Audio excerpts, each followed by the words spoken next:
Hello there. I didn't know you were here. I'm so glad to see you today. Welcome to Dirt Road Cinderella. Why am I so frazzled, you ask? Well, it's because I am a wreck, I guess. You see, a few weeks ago, I began to film this video because I had been asked before, and then during a private Discord, my friend Chris said that I really should do a wiring video, as he would appreciate it. I had not made one before because I didn't feel qualified to teach anyone how to add spark plug wires to their models, and I still don't, but decided it was time to do one anyway. Yesterday, when I sat at my computer to put this video together and send it off to my editor, I realized that I was missing the opening video from a couple of weeks ago. So today I shot another opening and have gone from there. This might get a little choppy, so please bear with me and let's get into it. For myself and others, it seems that adding spark plug wires to a model is our first step into the detailing world. Speaking for myself, I started with going around the house, taking old electronics apart and stealing all the phone line I could. At that time, these were my options as I had not seen a model magazine yet and had no idea aftermarket anything existed. That was 20 years ago or so, and I have wired many engines with many different materials, including thread and scale plug wires. After all this, what I'm about to show you is not perfectly scale, I know, and I accept this for reasons I will explain. Anyway, the first thing I do is I go to the Google box and start looking for reference pics of the engine I am working on.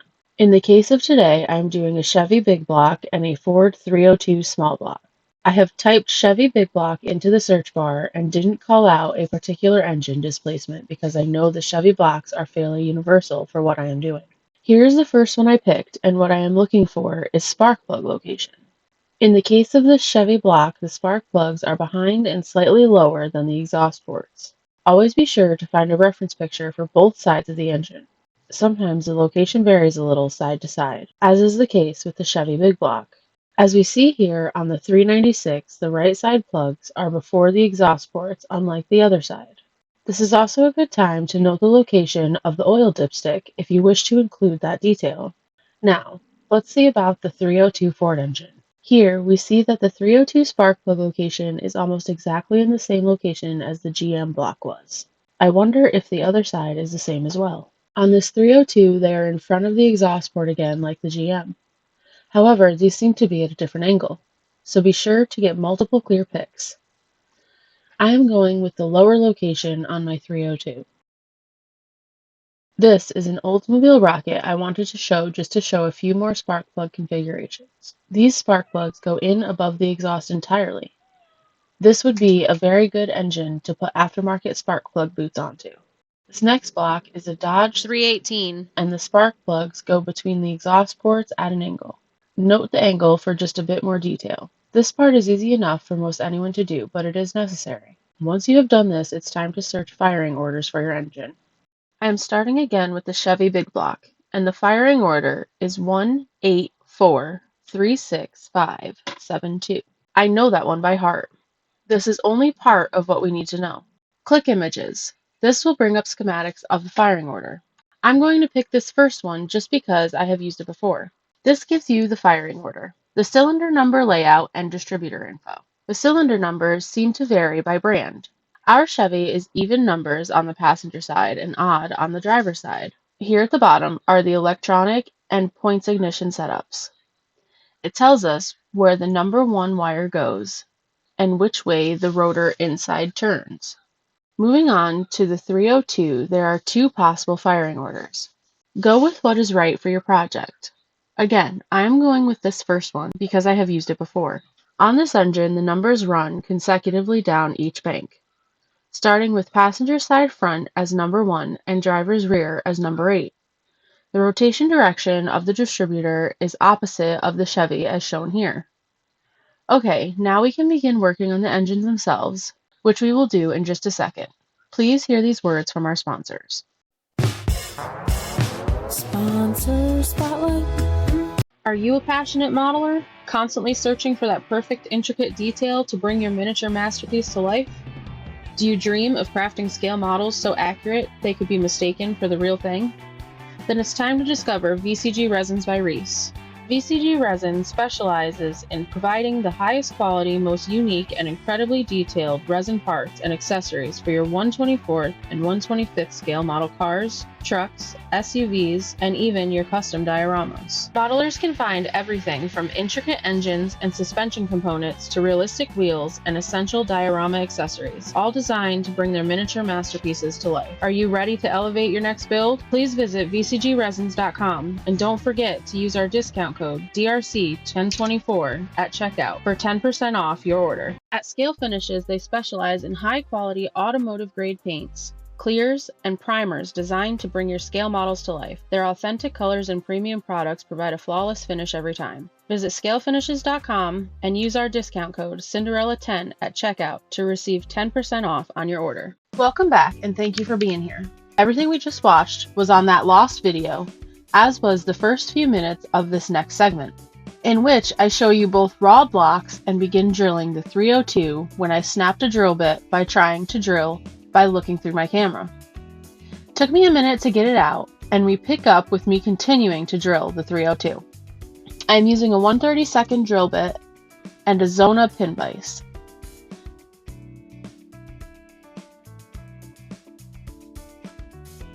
Here you can see the hole I messed up with the bit and tried to repair.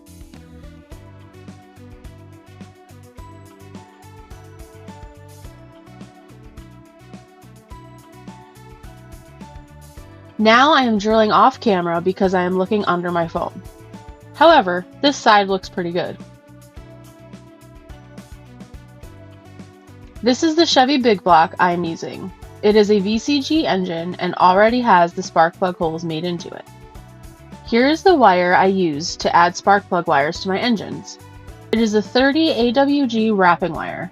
I have landed here because for me, nothing else lays and bends as naturally like a spark plug wire than wrapping wire. I have used Model Car Garage spark plug wires, and for my eye, they are a bit small and did not flow smoothly. Use whatever you like, the basics are still the same. I am using this yellow on the 302 engine. The gray was for the big block, but in the end, I went with a dark blue. Same wire though, I have 4 colors. 2 weeks later. Here are the 2 engines roughly 2 weeks later. I have both engines basically painted and ready to wire. Here's the blue I will use with the Chevy big block. I am also going to use some of MCV Products spark plug boots. I am probably going to use this package that I somehow smushed and broke them all off their supports. These boots are a 90-degree bend and will work well with the Chevy. So here is a basic 302 ready for wires. And on this one, I am not going to use spark plug boots. I don't use them every time, as sometimes there just isn't a need to.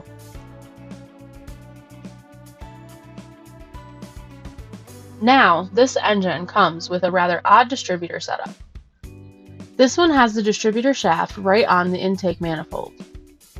You can remove it and drill this cap out and allow the wires to stick through into the block, acting as a shaft.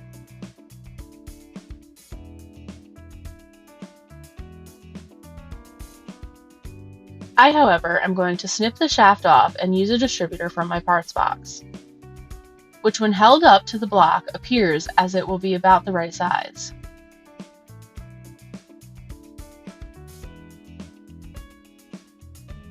Now I am using my micro mark sprue cutters to nip the shaft off, flush with the intake.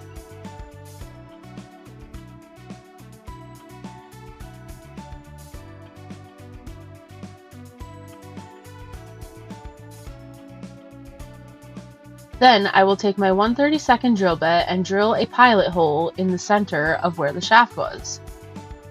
Go easy and drill through the intake. You will usually feel it pop through to the hollow core of the engine.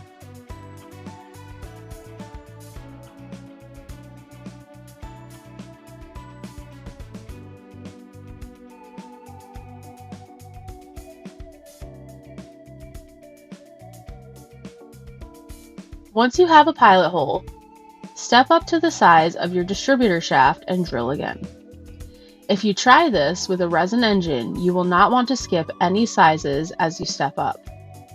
It isn't as necessary with a styrene kit engine. I have stepped up 2 sizes to a 1/16 bit.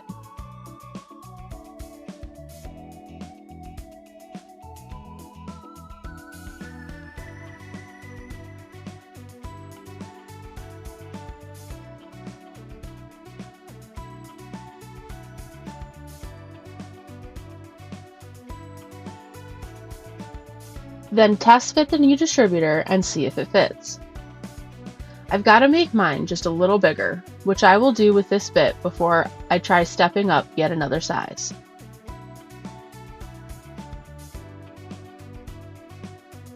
And there it drops right into place. Now throw the air cleaner on it to be sure there is room for everything.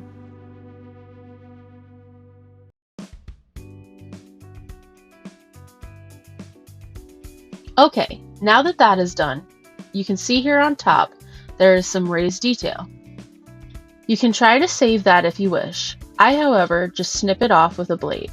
For me, it's just easier this way, and with this style of doing it, you won't really notice the detail anyways.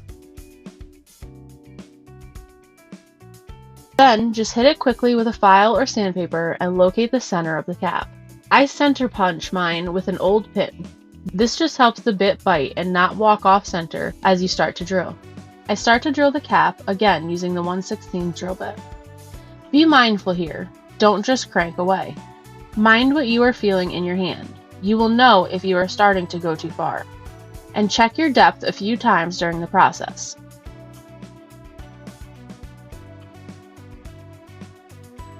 Next, size up to the 5/64 bit because I know this is the size hole I need for 8 spark plug wires. I am not adding a coil to this engine as sometimes the eye will fill it in when people look at it. Now is when you are drilling as much by feel as you are by sight. The distributor will tell you if you're getting offline. You can feel the bit moving close to the surface. If you start to get too deep, you can feel the cap begin to twist with the bit. Remember, it is a good idea to check your depth and work every little bit. Now that I have drilled the distributor, I need to cut some wires. You only need these to be about 2 inches long. I do better with longer ones, so I am a little liberal. Plus, I have 1,000 feet of every color I have. I use a pair of toenail clippers when I am doing my wires. They just leave me the cleanest cut of the tools I have. Once they are cut, gather them up in your hand and get the ends even and give them a twist.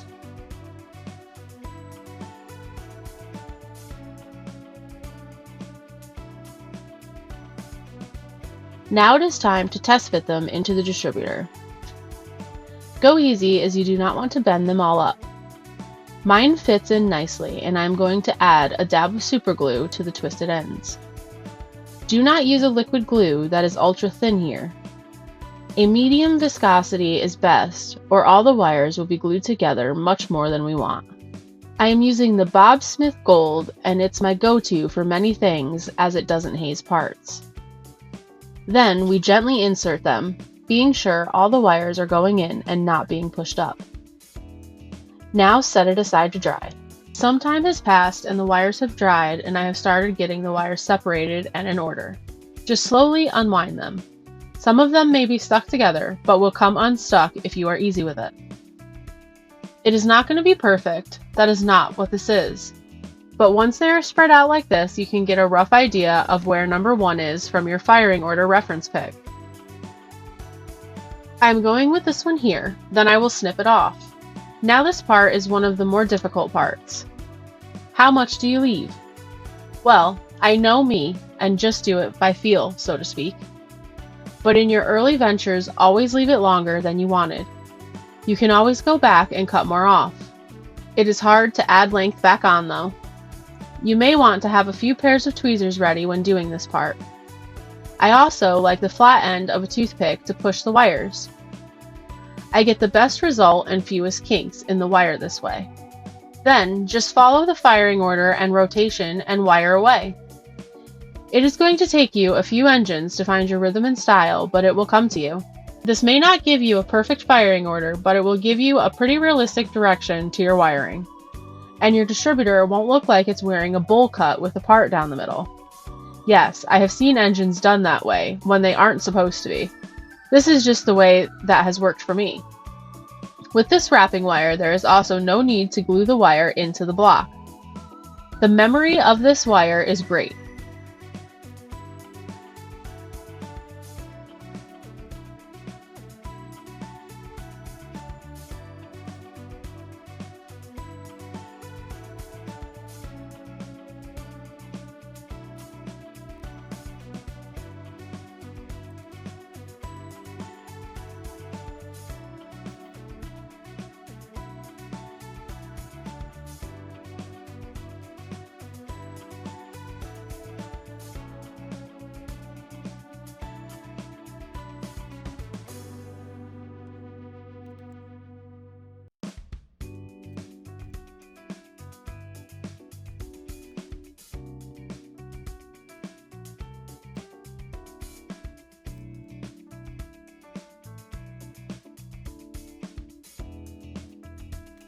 With the last wire installed, I will throw the air cleaner on it and we can take a look at it.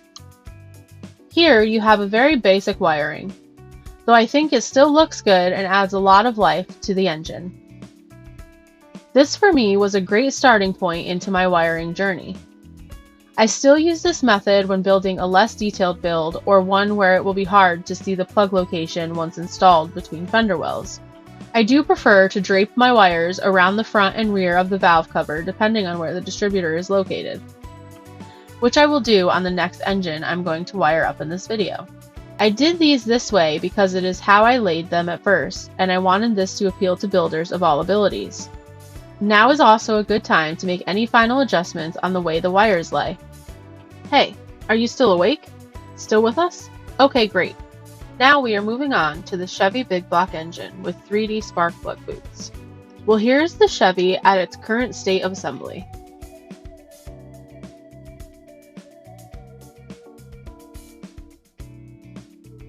I have already clipped up and painted the MCV product spark plug boots and installed the wires on half of them.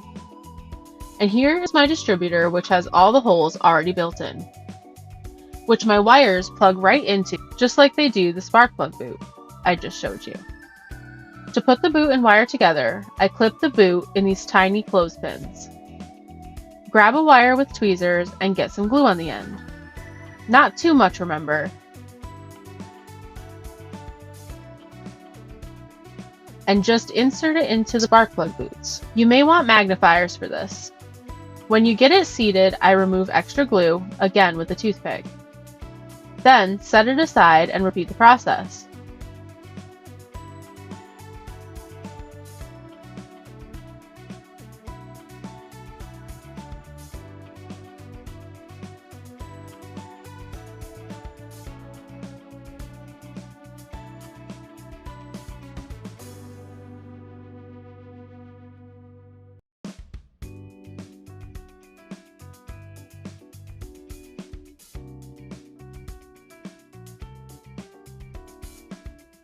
This extra wire here is going to be our coil wire, and I will glue it to the center hole on the distributor.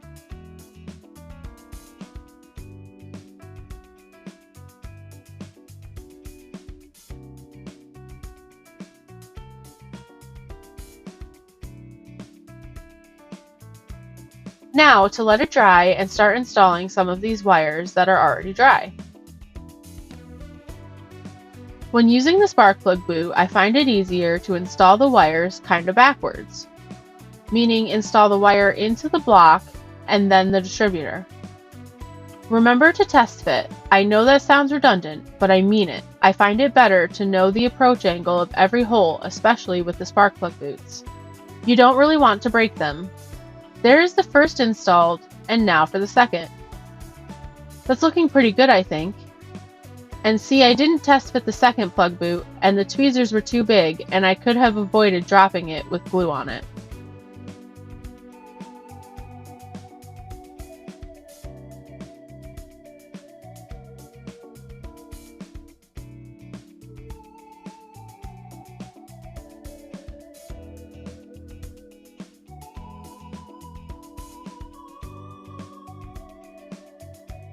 There you have it. This completes one side, and I think they look great. Now I will let that dry a second and do the other 4 off camera. And now we have all 8 wires with spark plug boots installed, which makes us ready to put the distributor in place. A dab of glue and we have a distributor in the engine.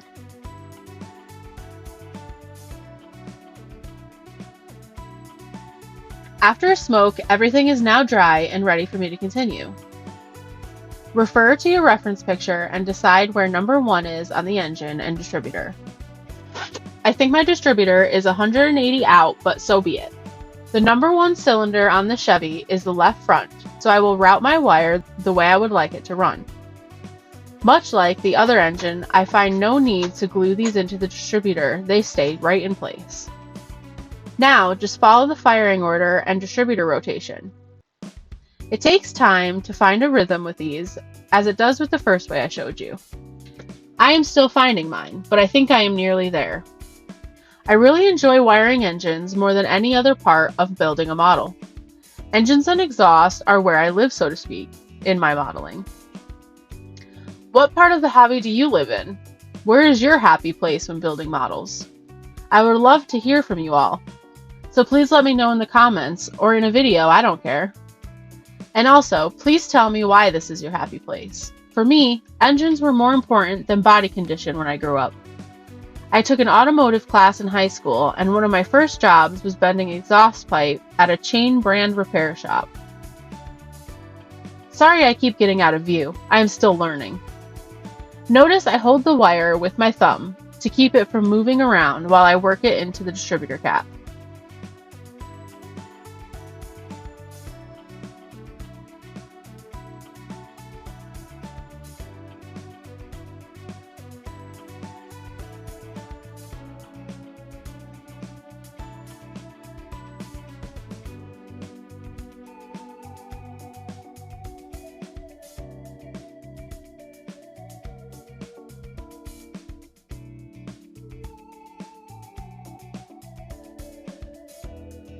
That is looking very natural, I think. All that remains is the coil wire and the vacuum advance line. The rest are fully installed and I think they look good. Thank you for sticking with me. I promise we are almost there now. I just want to show you the wire I used again and the engine I used it on. This is the 302 I did first and I think it looks okay. It's a good starting point for wiring, I think.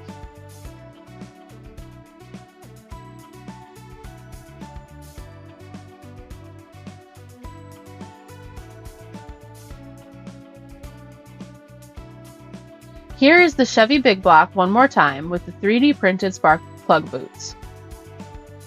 I think these look great myself, with a very natural bend.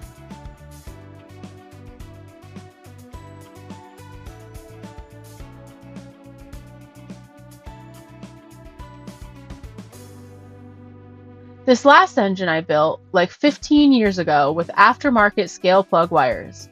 To me, they just felt undersized and did not flow. This is why I still use the wrapping wire even if it's a bit large for scale. It is not too large for me. You can use whatever you like, be it scale wires, thread, solder, or even fishing line. The idea is still the same. I hope that this has helped at least one person. Let me know what you think. Shoot me an email or comment if you have any questions. That's all I have for today. Thank you for hanging with us through what might be our longest video ever. Have a great week, and later, y'all.